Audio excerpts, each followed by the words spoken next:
Good morning, everyone. My name is Morgan Evans, and today I'm going to teach you how to draw some hands. That includes the anatomy of fingers, thumbs, and the palm. And because this topic is so dense in its content, I'm going to try to split it off and concisely describe the most important details to look out for in each area.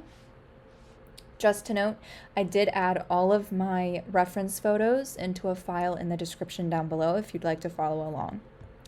Alright, so to start off, we'll sketch out the basic shape of the palm. Now the way I like to think about it is along the underside you have this calyx divot that you typically see in an apple. And along the top you have an upside down Nike swoop. When sketching this out, you want to make sure that the outer heel of the palm extends further than the arch.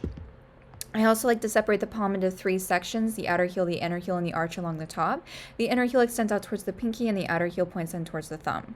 Now along the top edge where that arch sits, the highest point is where the center point of that middle finger is set. From here you can outline the forefinger as well and sketch in the first dorsal. A good rule of thumb to ensure proper placement is to find the outer edge of the wrist and draw a line straight up. That is typically where you see the outer edge of the knuckle. Now going into the movement of the inner heel of the palm, it's limited to none and you can only shift inward slightly. With that, the pinky points inwards as well. The arch scrunches down and stretches back, and the fingers will draw together and splay accordingly. Now we'll discuss the outer heel in more depth within the thumb section, but something I will say is try not to draw it horizontally across. You really want to draw it kind of in a diagonal 45-degree angle and have that thumb pointing up towards the sky. That's a common mistake that I see people make when they draw the thumb. Alright, and then we're going to go ahead and sandwich the hardest portion of this tutorial into the middle because I don't want to overwhelm anyone at the beginning nor the end. So first things first, we're going to separate the structure into three sections. The two sections furthest away from the palm are typically the same size. It's the section closest to the palm that the length is really produced from. Pinkies, however, are a little bit different, where the furthest joint from the palm is the longest and the two closest are the same length. As you can see, there's a lot more angle and shape to the upper side and more curvature along the underside. This gives the basic finger shape as well. You'll see the same thing with the thumb. The most important part about really understanding and mastering drawing hands is learning how bones move and shift and how padding shifts, scrunches, and contorts in response to that movement. As the bones move forward, the skin underneath thickens.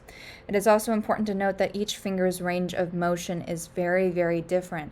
Some of the top finger joints on my hand, for example, can touch the underside of the bottom joint. However, my middle and ring fingers cannot. These are vital differences to record when viewing fingers from certain angles. And lastly, I want to close out the video with what I consider to be the easiest to learn, the thumb. Just like the others, I consider the thumb to have three crucial sections, one of which extends directly into the palm, what I consider to also be the outer heel. Thumb motions tend to be a lot more flexible because it is not constrained by many bones as their finger counterparts, only bound by two phalanges and one joint in comparison to the finger's three phalanges and two joints. However, while the thumb has more capacity to move, the top two joints are only able to bend at about a 90-degree angle, and you'll see that soon when I sketch that out, and relies more so on its ability to swing forward rather than bend, and you'll see that I'll sketch in the arrow moving as well to indicate that so that you can have a visual. And as you see it move inward, the thumb actually naturally begins to straighten out and point inwards just as the pinky did. And when it bends and you view it from a higher angle, the thumb points in towards the palm. Just like the fingers, make sure that if you're drawing it bending forward, the skin scrunches underneath and it tapers at the tip. That really adds to the realism aspect because that's how skin naturally folds and bends. Okay, I hope that this tutorial was even moderately helpful. I'm going to go ahead and add that file that I mentioned earlier down in the description below.